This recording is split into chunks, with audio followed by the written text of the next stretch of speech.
Hello, fellow baseball nuts, and a big warm welcome to our very special mid-season episode of Jonny and Josh podcast. We've been somewhat absent. In our defence, the very thing we want to talk about is the very thing that's caused the reasons why we haven't been able to get together, and that is, of course, baseball. But it's great to be able to review, recap, regroup, regurgitate, anything else that begins with re, but most important of all, reunite with my baseball brothers. Great pleasure to welcome Erik, the producer, and JC, the greatest living sports pundit the world has ever known. Absurdity. But that is, well, puffery. I mean, that's not even puffery. I think you could go to court and actually get, money taken from you for that. It's just not me saying that. It's BT Sport. They came to their senses. They gave you the call, the London series. We all thought you weren't doing it. I don't know about that, but it was certainly a good time. And the best part of it, got to see both of you guys face to face. We had a nice dinner. We hung out. That was more than nice, guys. The three of us, just the three of us. It would have been lovely if David had been there as well, but obviously that wasn't to be.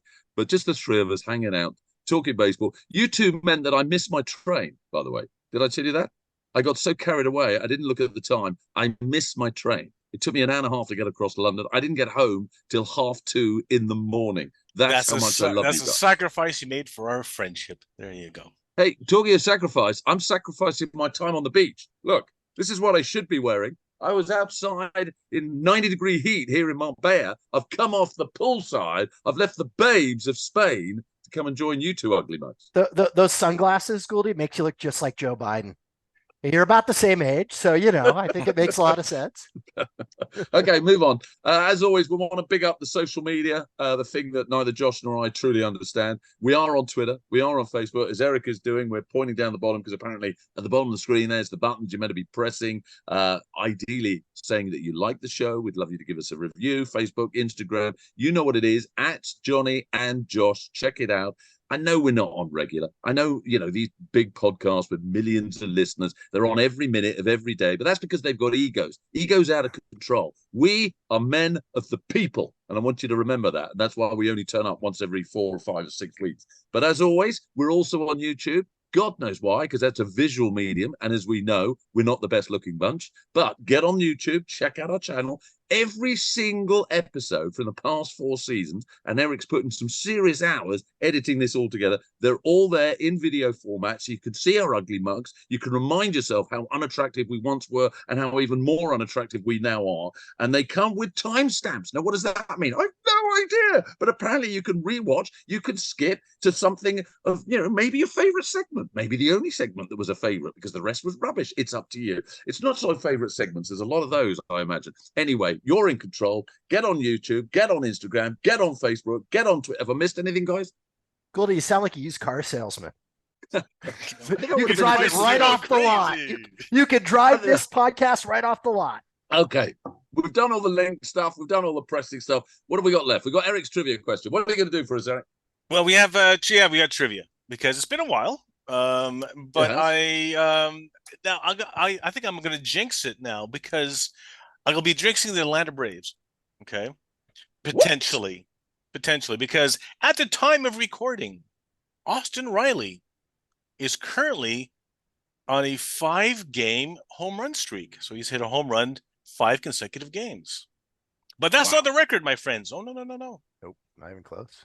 So my question to you is, who holds the record for most consecutive games hitting a home run? And you have Josh already knows the answer. He's nodding. He knows the answer. You don't even have to give him options. I've got no flipping clue. Okay, well, this is unfair.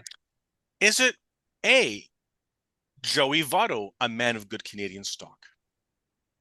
Can I just point out at this point, Erik, that I'm looking at Josh. I'm looking at Josh. It's like a poker matchup. I'm looking for a tell. I'm looking for a reaction from Josh with that little tweak of his eyebrow. This usually is where the ABC flows nicely, but usually not interrupted. So is it A, Joey Votto, or is it B, Ken Griffey Jr.? Or is it C, Jim Thome, who currently holds a record for most consecutive games hitting a home run? Is it A, Joey Votto, B, Ken Griffey Jr., or C, Jim Thome? Answer later on in the show. think long and hard about it. Okay, fine. We're moving on. Right. So much to discuss since our last episode, primarily because it was a long time ago. So we're just going to pick out some of the main points because there's loads of things to talk about. So we're better to start than our usual battle number one. It's the news roundup. Okay, apparently there's been some baseball thingy, some London series. Both of you worked on it. Both of you were behind the scenes. I was in the viewing audience on the Sunday. Didn't get recognised once. Not once. I got recognized lots of times. So. Exactly. Exactly. Josh was the absolutely hounded. Eric needs it. Eric needs it. But I was out with the. He goes in with a shirt saying, "I'm Eric the producer." That's his T-shirt that he wore. Yeah, I went out and I sat with I mingled with all the masses while Jonny just stayed in his VIP area. So it's yeah. Excuse me, I bought those tickets. I know. VIP area. Okay, yes, well, it's been amazing, guys. It's amazing. It's a whole month since the Cubbies and the Cards came to town. There was a hell of a buzz. I have to say, for the first time ever, I sensed a positivity about the media coverage in the UK, and for good reason. That it wasn't all good stories, but I have to say the overriding impression for me, guys, and my two fellow baseball fanatics, James Holden, fantasy baseball legend, and Big Al McKinley, deputy editor of the Sport and the Mirror, the boys both agreed with me that the first thing that struck us was how amazing the stadium was. What an amazing job they did. We walked in, and even though I've been there before, whether it be for a West Ham game, whether it was for the Olympics, for its original usage, I didn't recognize it. Once I was inside, I thought I was in a baseball stadium. Could have been in America. Do you agree? Did they do a great job?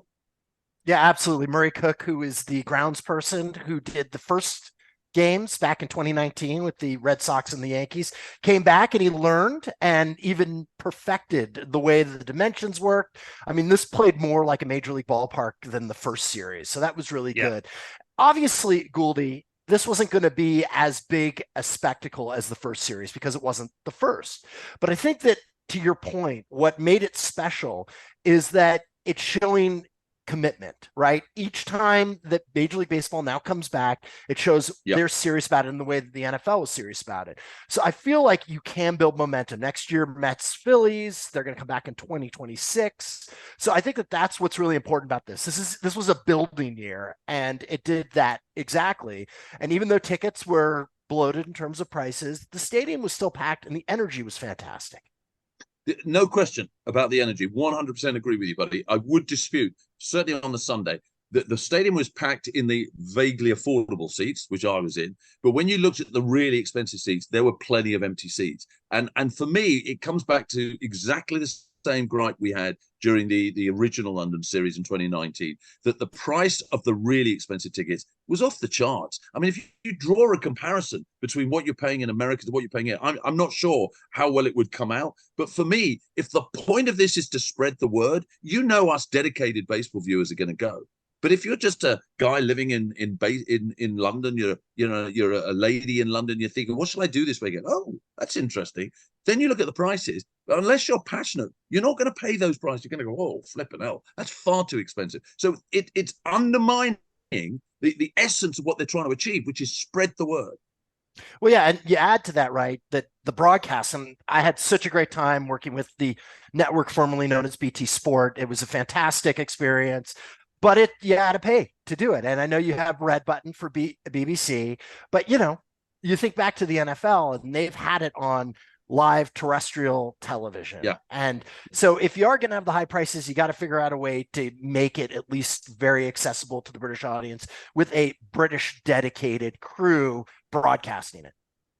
Well, I have to say, I'm a huge fan of Craig Doyle. I think he's a great presenter, whatever sport he covers. Rugby is obviously his main one, but I thought he did a great job. I'm a big fan of Craig Doyle. I thought he was a great choice.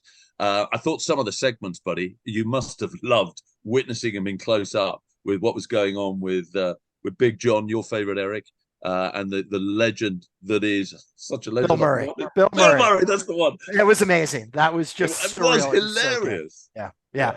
No, I mean, I can't speak highly enough about that production team. They did a great job. I think that Darren, one thing that people don't realize, you hear the accent of the voice, you think, oh, they can't do baseball. Darren Fletcher is an excellent play-by-play guy. Simon Brotherton, who I've worked with before in that role, fantastic as well too. I mean, these people are as good as anyone else, and it's very good from that standpoint. The studio stuff with Craig Doyle's. Craig is such a pro. He's a pro's pro.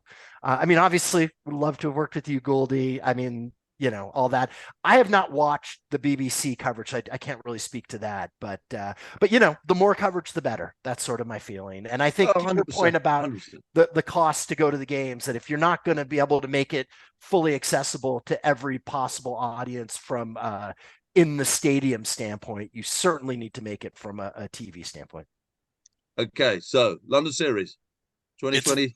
It's a thumbs up. It's a thumbs up. Yeah, it's a thumbs up. I didn't have a chance to eat the boomstick, though, the meter-long hot dog. So that's because you were walking around the stadium trying to bump into people. Working? All you did was walk around the stadium hoping people get to recognize you. I said, look at me. Take a selfie with me. $5. Yeah. Exactly. It's like, money. I'm Erik. He just kept on yelling it. I could hear it from who I am. Commentary box. But anyways, I'm Erik. We're gonna get him a T-shirt. Yeah. Erik, my fondest memory was actually speaking to John Goodman by the dugout, actually, and I actually went up to him and we chatted baseball for a bit, and I had to ask him, obviously being a big fan. I actually had to say to John Goodman, who was there wearing a Cardinals jersey and saying, take me out the ball game in the 7th inning stretch. I asked him, of all the films that he's been in on this side of the pond, which of all the classic films or things that he's been in that people recognize him the most or identify him the most with. And I said, I'm a big fan of Barton Fink and Raising Arizona. So which one do you identify with the most? And he goes, Roseanne. And I went, of course. I guess so. Yeah. I guess such credit to him. I worry about his health. He did seem a little poorly, to be honest, when he came on our telecast. But the one thing he did is he owned up to The Babe being really not one of the better baseball movies. He played Babe Ruth, and he sort of copped to that on our telecast. I thought, wow, that's just honest guy, really dealing with it. But for me, obviously, and you alluded to it, Goldie, was the Bill Murray bit. If you haven't seen it, it's still floating around in Twitter. You can find the clip, and Bill Murray is just amazing, charismatic, loves his Cubbies, grew up on the north side of Chicago, and he's saying Sweet Caroline, and then near the end of it started throwing out all the set dressing to the to the fans. So he's throwing out programs, he's throwing out the baseballs. It was hilarious. He was fantastic. So given the fact that MLB went, obviously forked out some serious money to get 2 major A-listers along who were massive Cards and Cubby fans, do we know who they might be targeting for a Mets-Phillies matchup next year? Well, I don't know that they actually went out and got him, because I know that Bill Murray was in town. They're doing another version of Ghostbusters. It's set in London. So he had been so that's why he was there. So he was there. He wanted to go to that. I don't think he was flown out by Major League Baseball. I don't know what John Goodman's situation was. So I think you're going to get fans. I mean, we saw with the Yankees and the Red Sox, we had some great, Spike Lee was out there. I think the Mets have a chance to certainly bring out some big fans. You think someone like Rob McElhenney, who, is the co-owner of Wrexham, sort of involved with British sport in his own right, does Always Sunny in Philadelphia, that he might go out there, maybe he'll pull a Ryan Reynolds or something like that, because McElhenney is a huge Phillies fan. He's a Phillies guy. So, and who knows, might get Jerry Seinfeld in London as well for that. Yeah. Hey guys, I know we've just mentioned obviously next year's matchup between the Mets and the Phillies, which fingers crossed means we may actually get to see our dear friend David Lengel, who of course, as we know, is the UK's #1 Mets fan. We actually had a chat. Tragically, David couldn't join us on this live podcast, but we did have a chat with him, and I was interested to know what was the buzz back in the US about the London series. How did it compare? And this is what David had to say. Was the London series big in the United States? Answer: no. Not in any way, shape, or form. The London series made some noise over there, which was good, which is what it's supposed to do. But you've got 2 ordinary regular season games between the Cubs and the Cardinals. So who cares about that? Cubs fans and Cardinals fans. So was it big in the States? Yes. Actually, it was big in the States. It was big in Chicago. And it was big in St. Louis.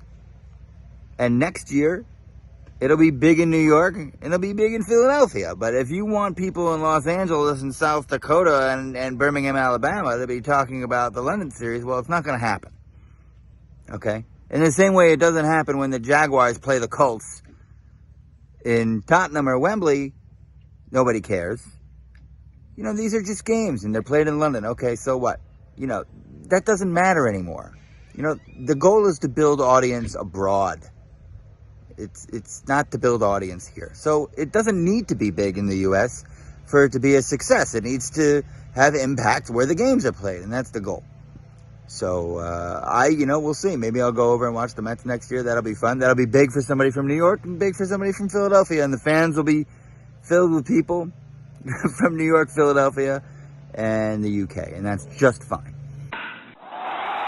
Okay, guys, so we've all been pretty upbeat, and good old Dave drags us down again. But he made the most salient point, Goldie, which is that it really doesn't matter what the attitude is toward it in the United States. It's how it lands in the UK and throughout Europe, because we have to remember that, right? This is a European event. I had a lot of friends. I had friends I played pro ball with in Sweden who had come out to go to these games. So, as long as you're building the momentum within Europe, it really doesn't matter what people in the US are thinking.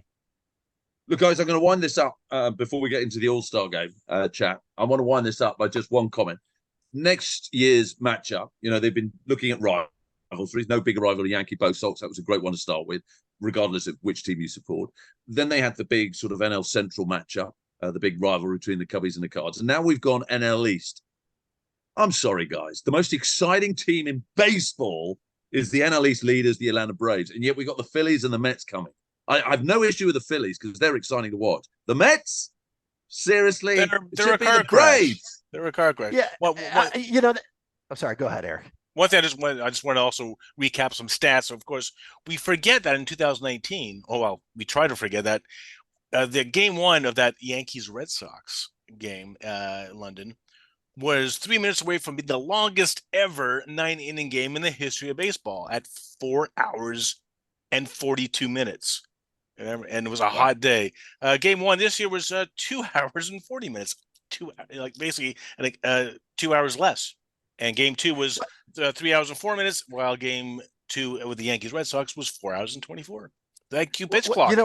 I mentioned to you guys that I think what was really interesting from my perspective, working as the analyst on the broadcast, was that historically, right, the analyst's job is to fill the spaces in between the beats, right? So between the play-by-play. And that's typically been a relatively easy job because baseball is a slow, meandering game. This was the first time I've ever broadcast a game from an analyst perspective where you had a pitch clock, and it really created a great challenge because you had these very short spaces in between beats. So if you had a comment, if you had an observation, you better say it quickly, or otherwise you were lost halfway through your story. So it was fun and challenging, but sort of an interesting side piece to how the pitch clock changes the dynamic of the way we watch the sport. And there, in a heartbeat, explains why no one will let me anywhere near these live broadcasts. There are enough waffles and that's in the a good world. point. Exactly. Okay, let's move it on. Let's talk All-Star game. Apparently that's been on as well of late. Big question, guys. They don't even play for home field advantage now in the World Series. So is it relevant? Is it getting stale? What's your thoughts? I mean, look, you look at all the sports and the All-Star games, the All-Pro game, they all have diminished in terms of their interest. Large reason for that, right, is that any game is available. So it's not like this is your one opportunity to see the stars who you otherwise wouldn't see. And that was what was always so great about the All-Star game, is that if you lived in St. Louis, you might see the Cubs players, you'd see the players for the teams that played your club, but then, a chance to see LA or San Francisco or see the Yankees and see their stars. That's not the case anymore. All that said, as All-Star games go, I still think Major League Baseball has a fun feel to it. The home run derby still definitely has a lot of relevance. I think people get excited about it. I don't like the time clock. I like that when they used to have the setup where you had a certain number of pitches and it was however many home runs you hit out of those pitches instead of timing. And I get that timing allows you to overcome a pitcher who might not be throwing perfectly, But overall, I still think that that's a great event.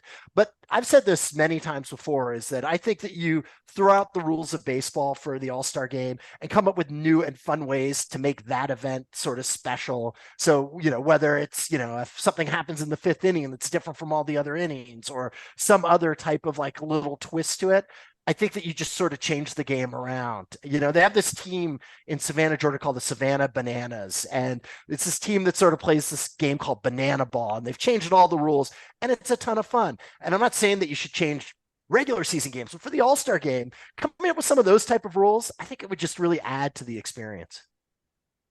I have to say, on a pure baseball, because I did watch a good section of it. I particularly enjoyed the opening couple of innings. I thought some of the defensive plays were amazing. So I actually thought it was a decent game of baseball. And I agree with you. I mean, when you draw the comparison to the other major sports in America, their All-Star games are pretty awful. And I think baseball's still the best one of the four. So, credit to MLB where it's due. They're still doing a pretty good job. I don't think it's irrelevant. I just wonder if your point, JC, is the right one, that they just need to keep being dynamic and enhancing the fun. It should be about fun at the end of the day. And I agree, the home run derby, there's so much, they got their kids on the field, and there's loads of high-fiving, and guys that are normally absolutely spitting blood at each other, the best of mates because they're on the same team, and et cetera, et cetera. And I think that's what they should go down. I mean, maybe allow them to wear their own uniforms. Do you think that might be an idea? Well, they used to do that forever, and it was the best part of it, but it became a marketing thing, right? You have these other jerseys that you can sell that they wore in the game. I think 100% they should go back to their old. Going back to everybody wears their own team colors, and it's the team photo looks so colorful, and I don't know, it just looked. Although the Seattle fans kind of like seeing Shohei Ohtani dressed in Seattle colors, because what might happen in the future, you never know. Hey, do you remember when we did the road trip in Seattle, guys? Without a shadow of a doubt, one of the nicest organizations we ever. Very nice across. guys. Do you remember, JC? Yeah, absolutely delightful they were. Yeah. That was a great time. And good sushi at the ballpark. Ichi roll. Yeah. Ichi roll. Yeah, I remember that. That's on YouTube, that particular road trip. I've watched that a couple of times in the last few years. The memories. Which year was it? Was it the last one? 6 or 7 all rolls into one, doesn't it? Oh, right. Okay. Yeah. It wasn't the last one. Okay. But according to my script, Erik, before we round this up, it says Erik has an all-star break info nugget. Oh, yes. Did you know, although this is probably the first year where, so the day after the All-Star game is the only one day of the year where North American sports, there's nothing happening. So there's no NFL, there's no NHL, there's no obviously just no the big four. You got to say the big four. Right? Now it used to be all sports, but then now it's like because Wimbledon started later this year, Wimbledon encroached. Not that there were any U.S. players or Canadian players but so yes, Wimbledon was happening, and MLS starts early. So what used to be the only day of the year where there's nothing happening in sports in North America, all of a sudden there's like MLS and Wimbledon. So hey, doesn't matter. Well, I mean, it also speaks to the landscape, right? I think there's fast pitch softball, there's lacrosse going on now, sort of these sports that don't have the same high profile level. The summer landscape is definitely great. You go on to ESPN here in the United States now, and they have professional cornhole. I mean, it's crazy. It's just, you can't be hard pressed to find sports, but historically you're right for sure that was the one day of rest for sports fans across the U.S. Number one, we're still going on better. Number one, we're still doing the news, which is, by the way, this is the best title you've ever come up with, Erik. I'm going to read it specifically for our listeners. They're going to enjoy this. Shohei, the way to go home. Love it. Where is Ohtani going? Okay, Shohei Ohtani, guys.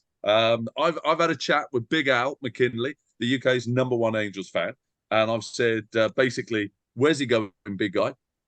He's mortified, as is in fact James Holden, the greatest UK fantasy baseball player, second only to you, JC. They both think that it's an embarrassment for the Angels that they've had pretty much the best two players in Major League Baseball for the last 5 years, and they've not even got a sniff of the playoffs. I mean, how much does that say about what an appalling job the management are doing in Anaheim?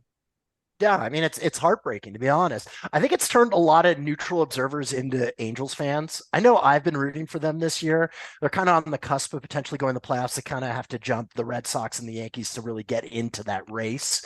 But it just seems unfair. And I know Trout's had injuries, been injured, but it just seems unfair to those two guys. But there've been a lot of bad choices, and I know David is going to talk a little bit about this, but Anthony Rendon, I mean, that was a huge financial commitment, coming off of so much success in Washington, and that cost has been really, really difficult for them.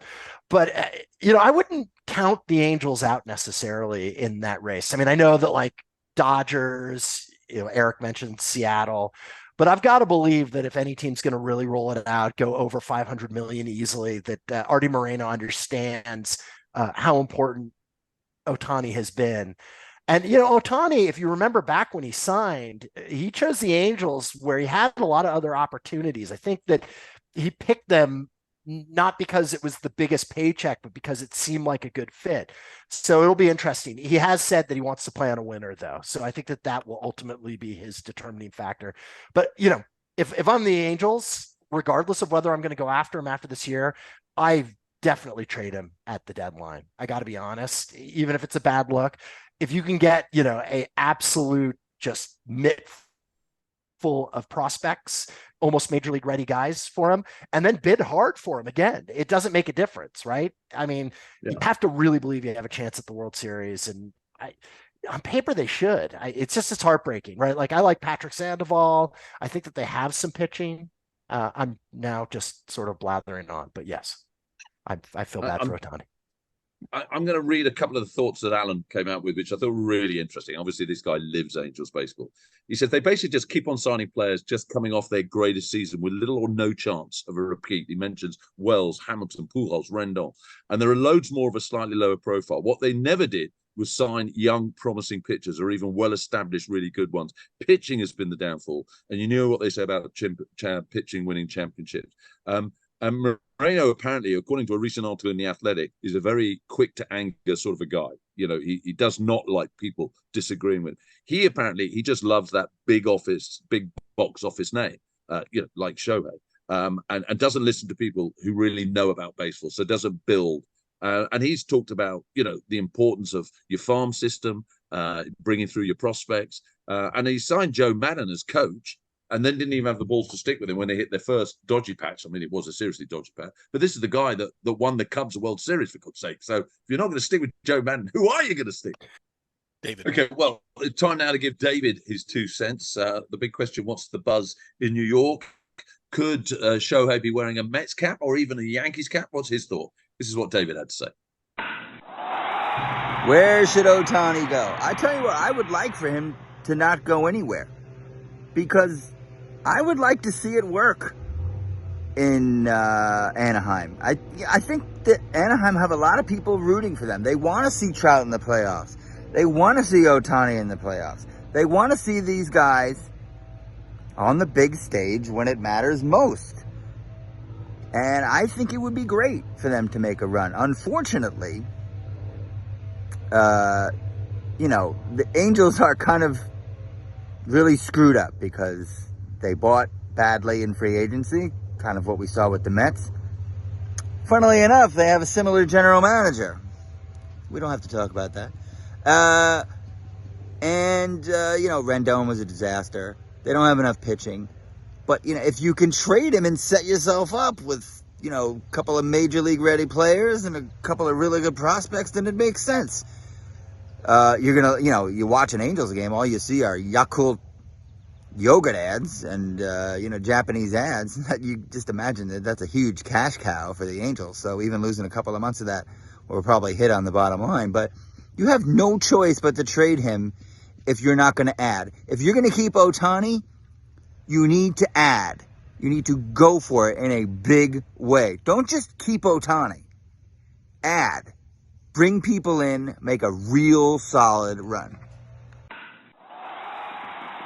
So, JC, Dave's pretty firm there that if they are going to hang on to him and he wants them to, they've got to go out and they've got to buy. They've got to make a run for the playoffs. If they're not going to take that seriously, then they should sell. Do you agree? Yeah, I definitely agree. I mean, I think that they definitely have holes that they need to fill, but they do have some young players, you know. I feel like Mickey Mioniak is finally coming good. He was a number one pick with the Phillies. He's been playing great for them. So they certainly have some players who can elevate them. But to our conversation before and to Al's comments, it's really the pitching. I mean, they really need to get out and get, a little bit more in the way of starting pitching in order to make things work. Okay, talk about some other trade rumors, guys. I saw something the other day, and I know my mate Mike Dowling be horrified. Verlander to Giants. I say horrified, possibly not. Verlander may be moving to the Giants is a big rumor doing the rounds. Obviously, he's not had his best season. Injuries at the early start, but he is starting to look like the Verlander of old in recent weeks. How excited would you be about that if you were a Giants fan? Would you be concerned? Or would you be optimistic? I mean, I still think he has form compared to Scherzer. I think that he's pitched better this year, in my opinion, just looking at them and the way they've thrown. So, the thing about Verlander we've seen in the past is that he rises to the occasion postseason. I mean, he didn't early in his career, but, later in his career he has, and late in the season. So, I think that would give him the sort of drive to probably perform at his best. But if I'm the Mets, getting rid of Scherzer and Verlander is not a bad idea to try and really stock their minor league system, which has been, a bit disappointing. So, and did you know as well? I think I've mentioned this before, that the money that the Mets have spent on both Scherzer and Verlander is more than the entire wages of the entire Tampa Bay Rays pitching staff. There, you can't even make that up. It's great. Love it. But other trade rumors that are circulating at the moment, at the time of recording, because obviously August 1st is the trade deadline. So until then, there's talk about both Chicago teams. Looks like neither is going to make the playoffs. So people are already beginning to pick at that carcass. Dylan Cease possibly to the Astros. Stroman possibly to the Tampa Bay Rays. Who knows? And to raise their wages.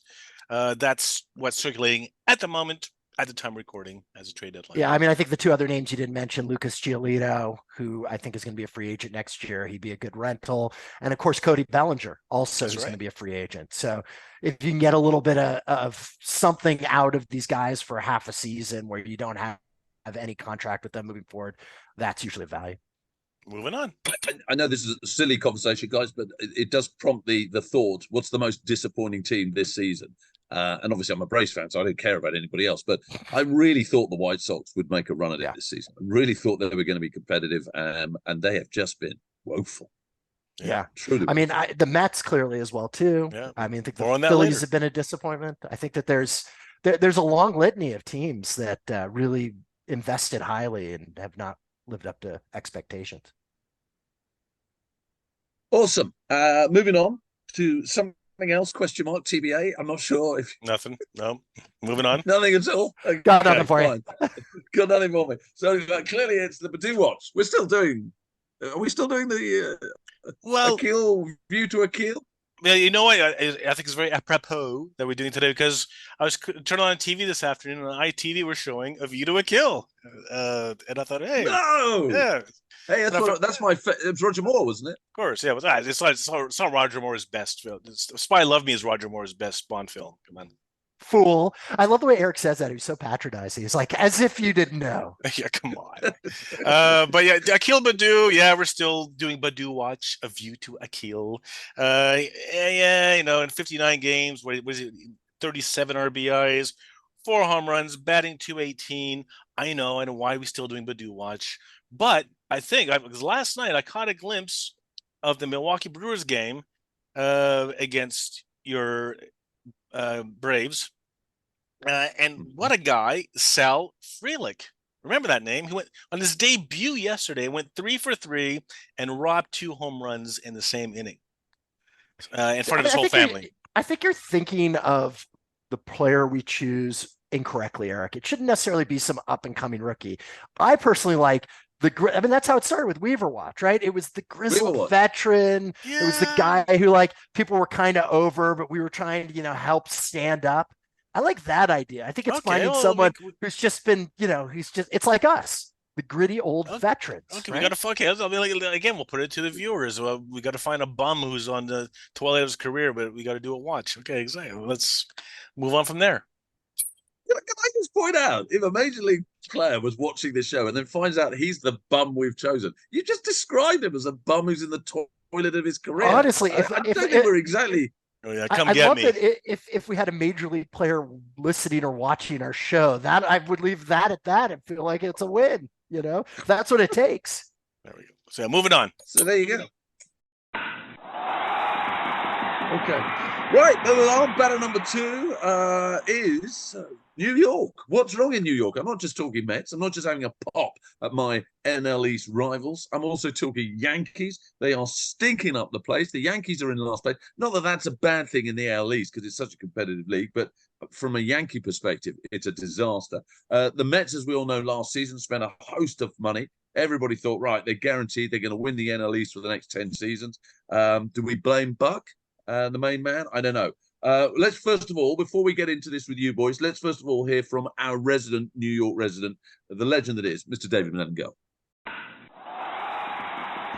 Okay, you want me to talk about the Yankees? The Yankees are a bad baseball team run by a bad general manager and a bad manager. They fired the hitting coach because they don't hit, even though the hitting coach can't do anything to make bad players hit. They have a terrible lineup. They don't have left-handed power, which is what the entire empire of the New York Yankees was built on.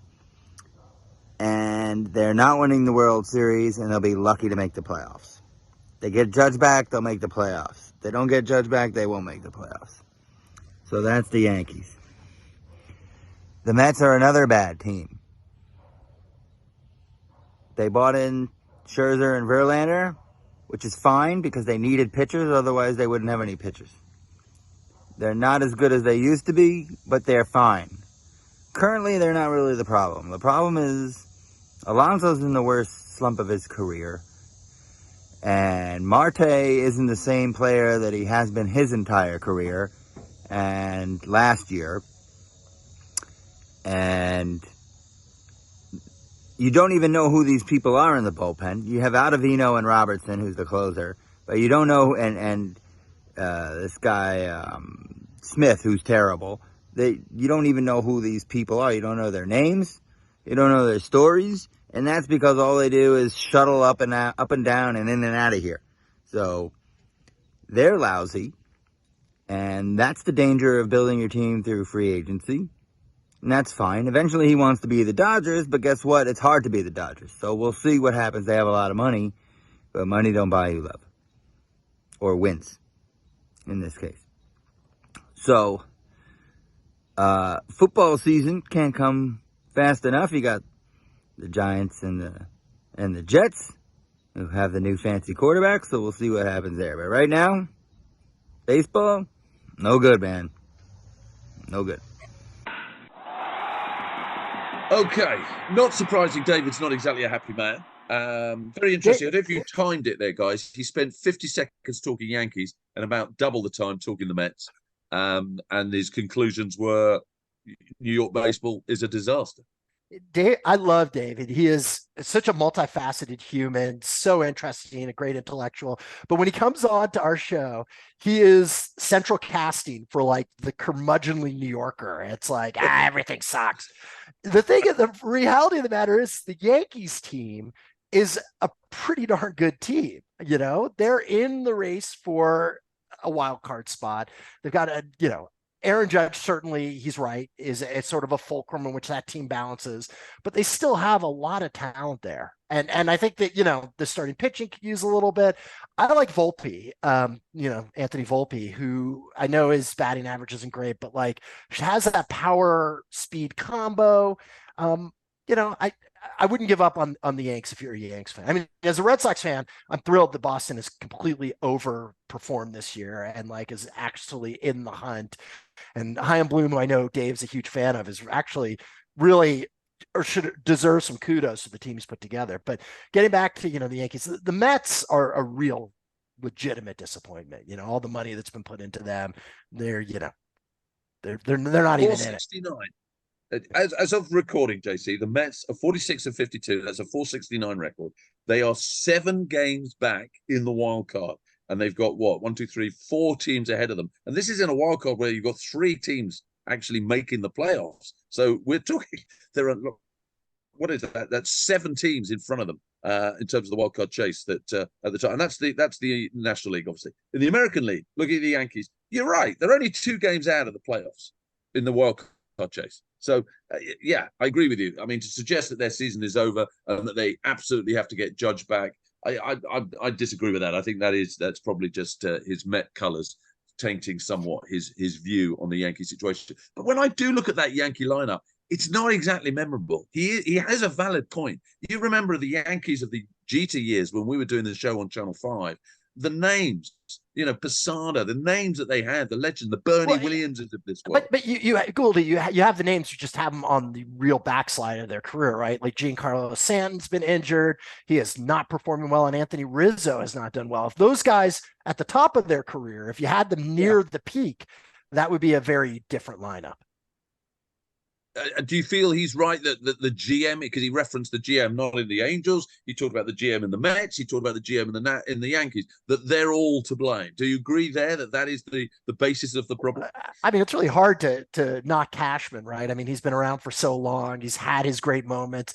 I think that they're just cyclical flows for a lot of these GMs, where they hit right on the lottery, which is free agency, or they swing and they miss, and that's what we're seeing, right, with all these teams, is that they went out to free agency and their choices and their success in that market have been below par. So yeah, that's the GM, but a lot of it is, again, you're paying for past performance. How do you determine whether they're going to maintain it and at what level? Obviously there are a lot of analytics to do that, but we've seen time and again that you can't really prove, without a certainty of a doubt that you're going to pick up right, unless you're, the Rays, who don't go for these high level guys. They pick and choose a little smarter at the second tier of the free agency market.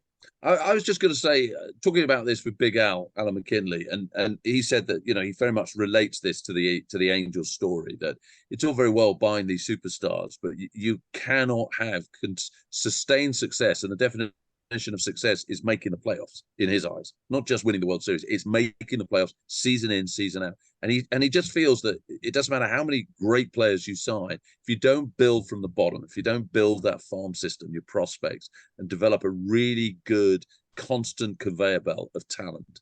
And I sort of feel, if you look at all the teams, even the Dodgers, who spend big, they've got a pretty good farm system.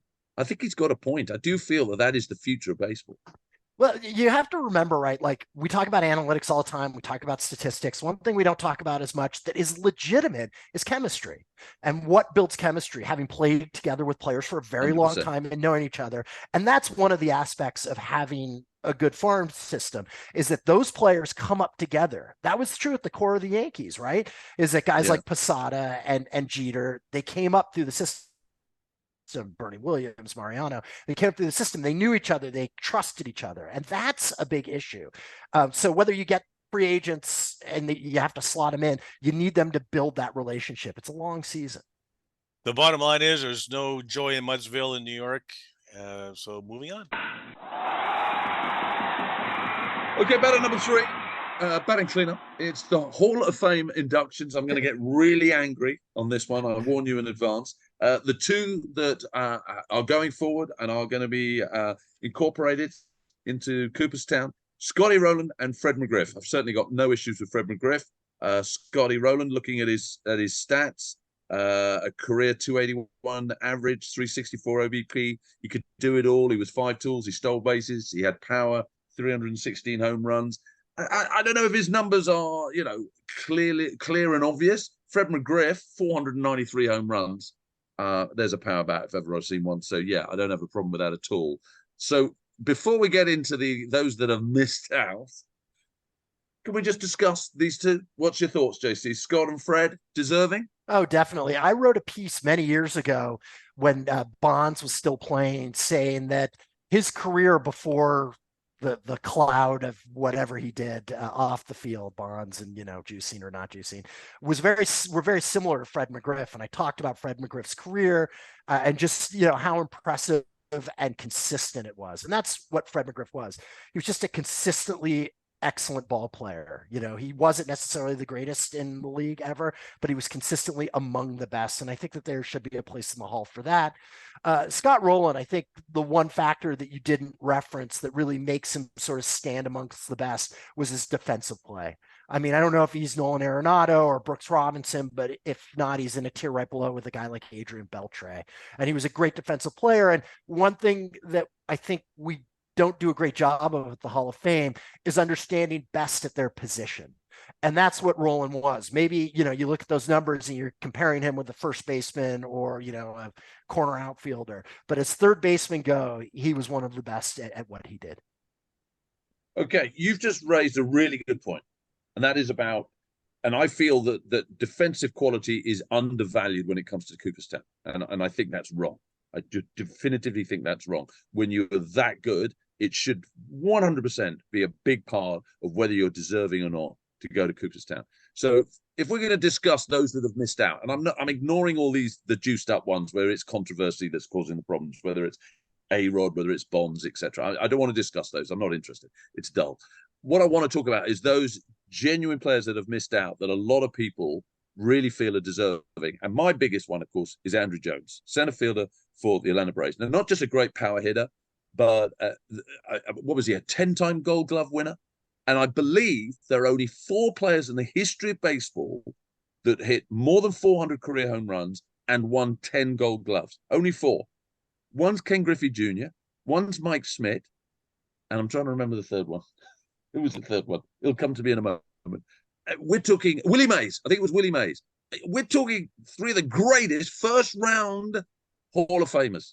And yet Andrew Jones, yet again, hasn't made it. Yeah, I don't dispute that at all, Johnny. I know what the argument is against Andrew Jones, right? Is that great peak career when he was at the top of his game. He was amongst the greatest, but a very short window of peak. And when he fell off, it was the side of a sheer cliff.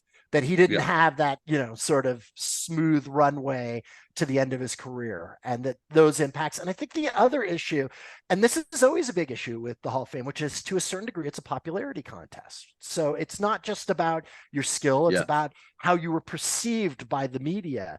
And I think that some people perceived Andrew Jones as a player who didn't get the most out of his ability, that he could have been even better if he worked hard at it. And that some people believe that he was a bit of a, kind of easygoing, and that may be an incorrect perception, but it's a perception nevertheless. And I think that that's impacted his candidacy.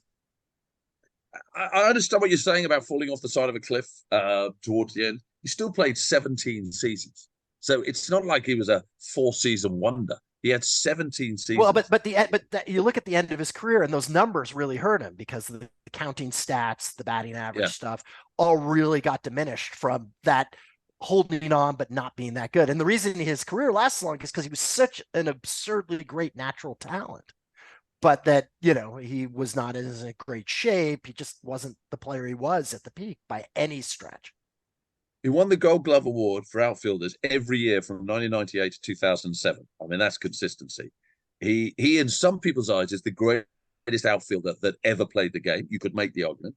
I'm not going to have that conversation now, but a lot of people argue that is the case. He was an all-star 5 times. He won both the Hank Aaron Award, the Silver Slugger Award for outfielders 2004. I know what you're saying, and I think the point you make about popularity, I think, is on the money, because obviously I'm slightly biased. I'm a Braves fan, but he could be a bit of a knob. That's the truth. It's fascinating. I know it predates you, but there's another Brave who probably has a similar type of argument, which is Dale Murphy, who is a back-to-back MVP player at the height of his career. I remember when I was a kid in the 80s, was the probably biggest star in the National League, but also his career fell off. So, it's really hard with the Hall of Fame, the criteria. I think a lot of people think that now it's irrevocably broken because of, the fact that you don't have Barry Bonds and Roger Clemens in there, and you're making sort of arbitrary decisions all of a sudden as to, what makes it.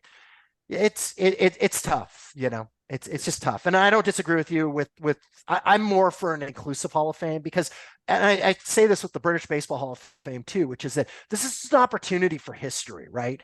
Which is that you look at those players and it gives you an understanding of eras. So the more players you have in it, the more you look at them and sort of understand the sport. So I don't think anyone should be in it, but I think a more inclusive Hall of Fame speaks to the educational purpose of what an organization like that should be. So I'm for it, but I understand why there are arguments against it. Okay, well, I've had my say. Important that you boys have yours. Erik, have you got anybody you want to focus on that you feel should be in the Hall of Fame but isn't? Yes, I like to put the case forward for Lou Whitaker, sweet Lou Whitaker of the Detroit Tigers. When I was a kid, I loved watching him play second base.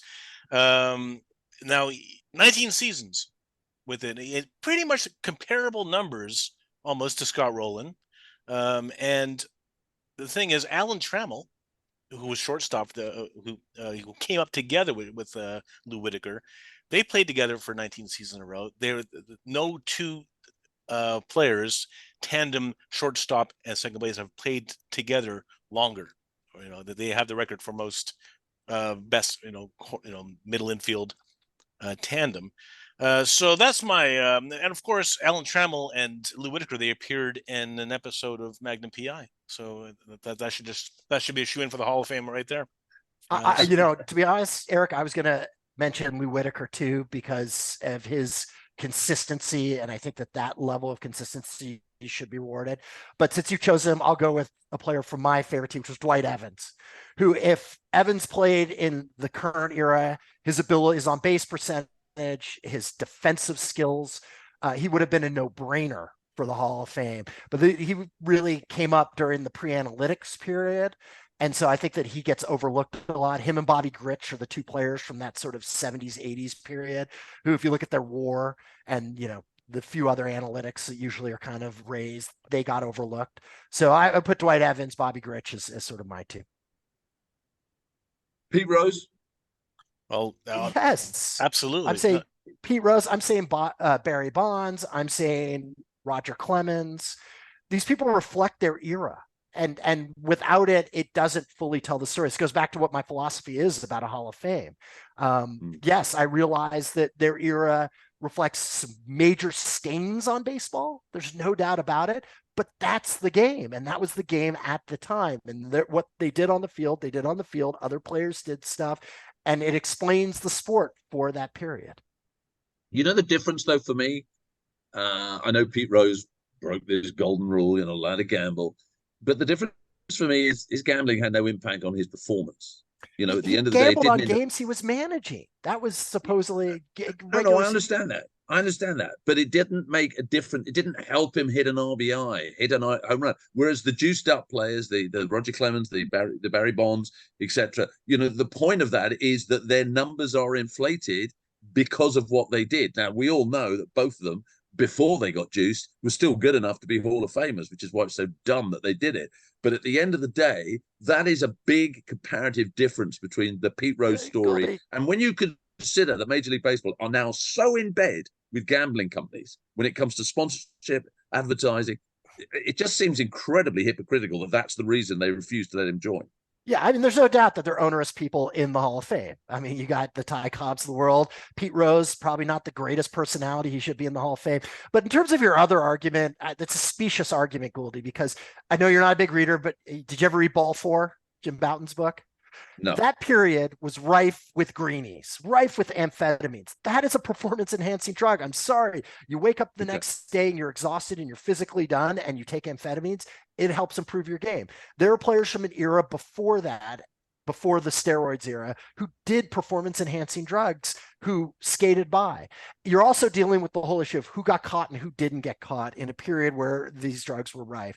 So to point your fingers at some and not to others, to me, it's a bit disingenuous. Yeah, no, I think that's a very good point, buddy. And that's why you're on this show, because you're here to make intelligent comments. So basically, we say yes to all of them. Is that what we're saying? You know how I feel about Barry Bonds, guys. The fact that he's stolen Roger Maris's record, and he's stolen, most important of all, Hammer Hank's record. That's what upsets me.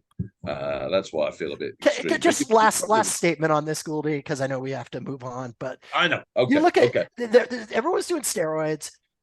He got caught probably, but if you look at his statistics compared to everyone else at that time, he was.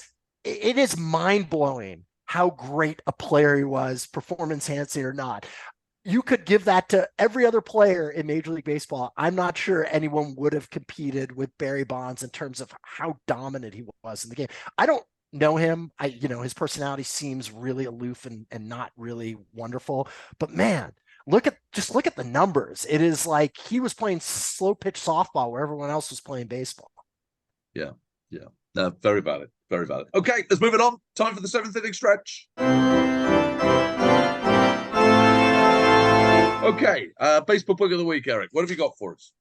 Well, it's yes. By the way, it was nice bumping into many people at the London Stadium doing the London series who recognized me and not Jonny, and said they said, because of you, Erik, my bookshelf is almost collapsed with baseball books. Well, yes, keep buying baseball books, and I will recommend buying Split Season 1981 by Jeff Katz. Now, this is is from a different era, and it's from my era. I was a little kid, and this was the 1981 season where there was a strike, and the baseball was shut down between June 12th and July 25th. So they decided to have a split season. So whoever won the first half of the season would play would play the division winner of the second half of the season. And who was in that second half of the season that had to go into the playoffs? The Montreal Expos. Of course, our hearts got broken by Rick Monday, who eliminated the Expos in their one and only playoff appearance. But that was the first time ever that anything of the ilk of an ALDS or an NLDS was actually ever happened, because it used to be just NL East, NL West, AL East, NL West. Winner of each division just plays a championship series. So that was the first amoeba. But of course, that was the year of Fernando Valenzuela, the rookie phenom who went on to win the Cy Young Award.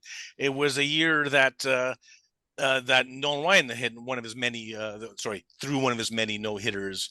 And it was just a season that almost killed, but also saved Major League Baseball.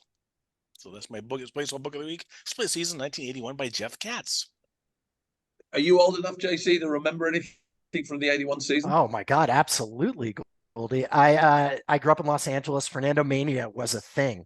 I remember going to like my Little League games and people talking about Fernando. And Erik alluded to the home run that Rick Monday won to a hit to win that playoff game to get to the World Series. And I remember I was a Montreal fan because a lot of my family was from Montreal.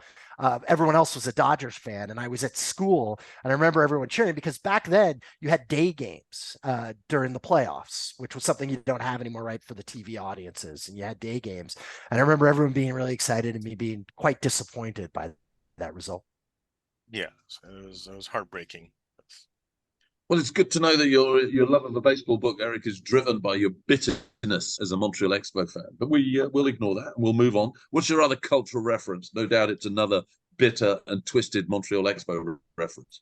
No, actually, but it actually is from 1981, funnily enough, because actually in this book it's mentioned that, and it's one of those songs, baseball songs, Jonny, your favorite baseball music, by Terry Cashman. One of those songs it's people have actually said, I can't believe you haven't done Talking Baseball yet. Because that's true. It's such an iconic baseball song by Terry Cashman, who, played for the Detroit Tigers in AAA minor leagues, by the way. So obviously, he's a nice guy.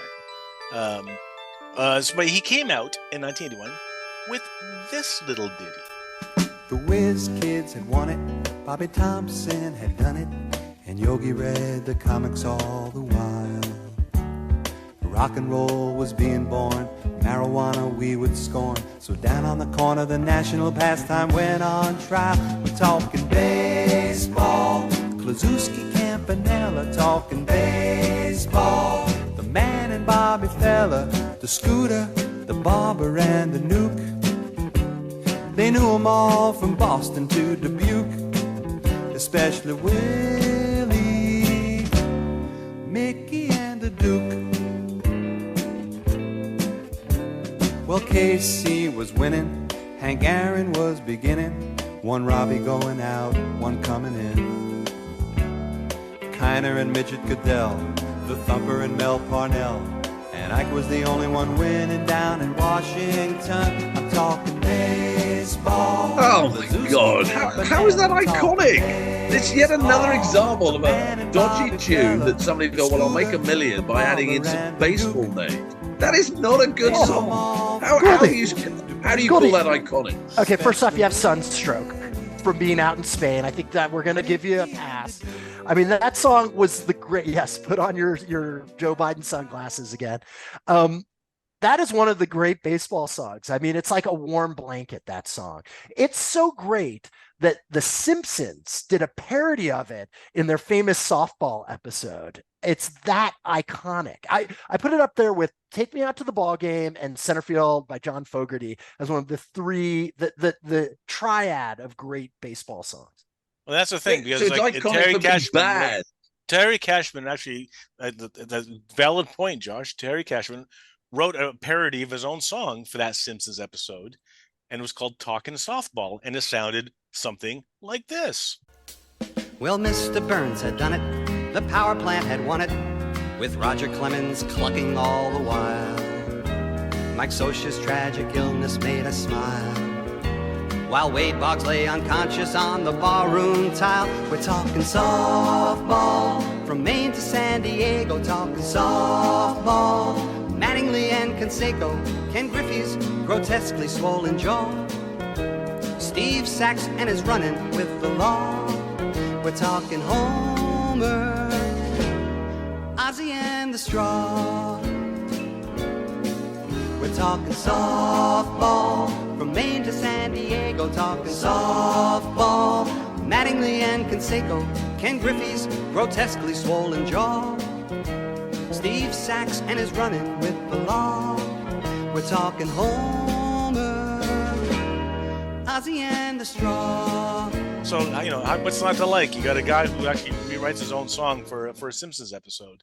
But the Simpsons are the arbiter of what is culture. I swear to God, everything that's ever happened or will happen was first done on The Simpsons as some sort of satire of something that was going to happen or something that has happened. So for them to care enough to bring that song up shows what a social and cultural landmark that song is. It's a pop cultural necessity, Johnny. Was it The Simpsons that made these extraordinary predictions that are all coming true, that included the Astros winning the World Series in 2017? There's a bunch of them. There's a lot of references. Yeah, there's like a Twitter feed, like, The Simpsons presage, what happens next in the world. I think they predict that Trump would win the presidency when he did, and they've also predicted he's going to win the next one. I don't know about the last part. Yeah, but yeah, there we go. Okay. Anyway, that's the song. Well, after this podcast is over, Johnny's got to throw right to it, and in its entirety. Moving on. What's the name of the song? Talking Baseball. Talking Baseball. Okay. We just played it. I might have to be mute at that point. Okay. By the way, we should be saying R.I.P. the legend, the total legend, talking icons, proper icon, JC, Tony Bennett. What sad news. So sad. Yeah. One of the greats, all-time greats. 95 years old. Did a concert in 2021 when he was 93 with Lady Gaga. And he'd been suffering, I think it was either Alzheimer's or Parkinson's for about 3 years. And that's apparently right. It was just an amazing concert. He couldn't remember. Yeah, that's the thing. He can't remember basic things about his everyday life, but he still remembered the lyrics of his own songs. And like in New York, they in the Yankee Stadium, they always play New York after a victory. In San Francisco, they'd always play "Left My Heart in San Francisco" after every victory. So, R.I.P. Tony Bennett. Moving on. Okay, moving on. We need a trivia answer. Well, earlier I asked you. We'll find out at the time of recording. Did I actually jinx Austin Riley? I asked you earlier who currently has a record for most consecutive games hitting a home run. Was it A, Joey Votto, B, Ken Griffey Jr., or C, Jim Thome? Now, currently, Austin Riley's got 5. Can I ask what the record is? The record is 8. Is 8. Okay. Okay, I'll give you that. So, Okay. Josh, go first. No. Okay, That's not Johnny, fair go because he first. knows the answer. He knows the answer, and I'm just going to copy him. So, move it. Move on. Okay. There's only I'll 3. go first. Okay. Clearly, I don't know the answer. That's the first thing I should say. Not that that's going to shock anybody. Goldie, let me just tell you one thing. I have confidence in you. Okay. I'm looking at the timer now. I'm going to put a pitch clock on you. Come on.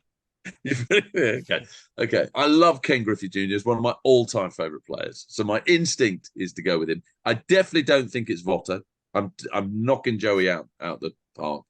But Jim Thome, God, he could hit a baseball. Oh, I'm going with Jimmy Thome. Okay. Josh Chetwin. So the reason I know this is that they actually, the person who has the record does not have that record alone. When I was a kid, I was a big fan of a baseball card of a guy named Dale Long, who didn't have really much of a career, but did hit 8 home runs in a row. And in fact, Erik is being absurdly cheeky because all 3 of these players had 8 straight home runs. Every answer is correct. So I'm right. No, it's not. It's not. Every answer is not correct. Dale Long, yes, did hit 8 home runs. The Pittsburgh Pirates in the 50s. But there is only one correct answer in that. I need an answer. I was pretty sure they all had hit 8 in a row. Okay. I'll go with Griffey Jr. because I know he. Well, Joey Votto hit 7. I'm sure he had 8 now. 7 games. He had a home run in 7 consecutive games. Jim Thome hit a home run in 7 consecutive games. So Ken Griffey Jr. is the answer. Thank you very much. And he is tied with Dale Long and Don Mattingly for hitting. So it's 3 players. Sure the other 2 had 8. Well, so Goldie, I was right, but I wasn't fully right. So. Still give you a point. And I didn't go with my favorite player. Why did I overthink it? Why did I? All right, we got 3 minutes. They all did it, I guess. We got 3 minutes to wrap this up, gentlemen. Okay. Well, as always, what a tragedy. We come to the end of yet another episode of the Jonny and Josh Show. Thank you for listening. We would love you to do our dirty work for us by pumping it up with the old social media. At the bottom of the screen, hit the like button. We're on Twitter, we're on Instagram, we're on Facebook, you name it, we're there. And YouTube. Oh, by the way, we're also still part of the Nat Coombs stable, so do check out the Nat Coombs Show. That's at the NC Show. There's also a party going on, a watch party on August the 19th. Erik, you're no doubt there. You never say no to a free meal. That's right, free chicken wings and free beer. But tune into on Twitter, MLB UK community. They'll usually post where the next watch party is, either be in Waterloo or somewhere else around the country. MLB UK community, check local listings. Fantastic stuff. Guys, you up to anything good? No. Just working. Just working. That's it. I'm working on MLB off the bat for TNT Sports. So keep an eye on the next episode on Thursday. Anyway, that's it from us. Thank you for listening. We'll be back if we're still friends. Next time, from me, from Erik, from JC. We love you guys.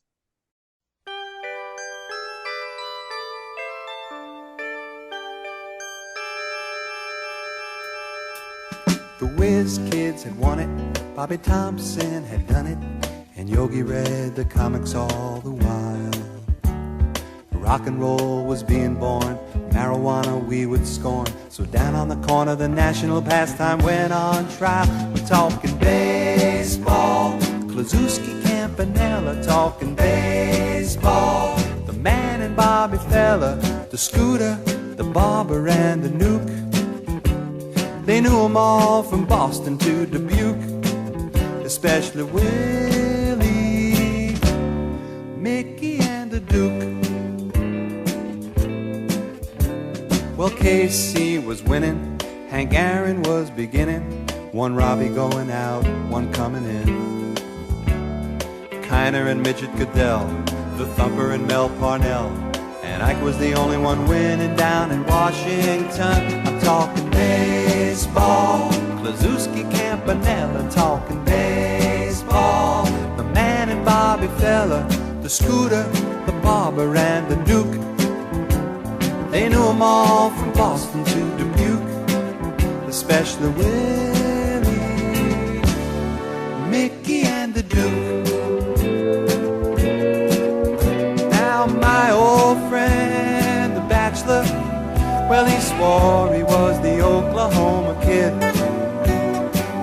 played hooky to go and see the Duke.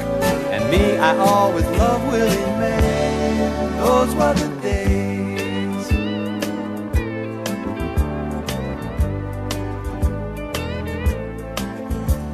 Well, now it's the 80s, and Brett is the greatest, and Bobby Bonds can play for everyone. Rose is at the vet, Rusty again is a Met, and the great Alexander is pitching again in Washington. I'm talking baseball, like Reggie Quisenberry, talking baseball. Carew and Gaylord Perry, Seaver, Garvey, Schmidt, and Vida Blue. If Cooperstown is calling, it's no fluke. They'll be with Willie, Mickey, and the Duke.